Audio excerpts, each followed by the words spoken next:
The notorious case of the bike path killer provided valuable lessons in patience and staying with a case no matter how long it takes to solve. What did police learn during the process? News 4's George Rickard has more on that in part 2 of his special assignment. He could have helped a lot of people out in the healing process by admitting crimes, but he wouldn't. Stephen Nigrelli and Scott Petronic are police captains who have interviewed Altemio Sanchez for hours. I will tell you this, that Mr. Sanchez only admitted to crimes for which we had DNA evidence. DNA evidence ties him to the rapes of nearly 20 women over 25 years, but there may be many more. He has this dark secret that he wants to keep, and it's almost, I think he looks at it as a game where the police are trying to get this out of me. I'm not going to let them.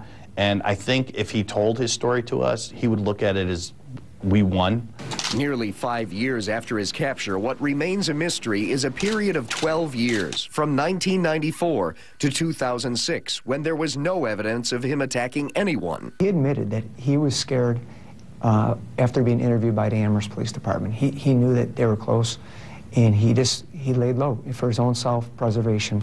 Amherst police had actually brought him in for questioning after the death of Linda Yalem in 1990, but they didn't find enough to charge him with anything.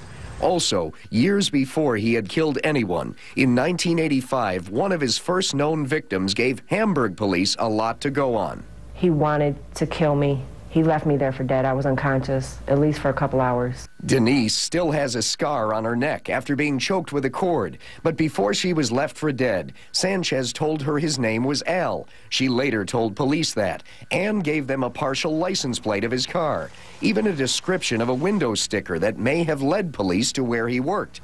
A missed opportunity in 1985? Just look back in 1985. It's pre-computer. It's really pre-DNA as we know it today. I wouldn't say it's necessarily a miss. The documentation that was achieved from years gone past actually helped us 20 years later when we were going through these leads and trying to put this case together. These two police captains headed up the task force of several departments that eventually led to his capture. And since then, they have taken pieces of the videotaped interrogation of him to police conferences. Keep in mind, these are investigators from around the world that were there. You had people from Russia and China and Ireland and England and Scotland and all across the United States. When they're hearing about a real live serial murderer in captivity and they're getting to see the video of it, it's teaching points that will go forward. What we could have done better in the interview, what worked well in the interview with them, and that's basically helping the next generation of investigators come up and refine their techniques.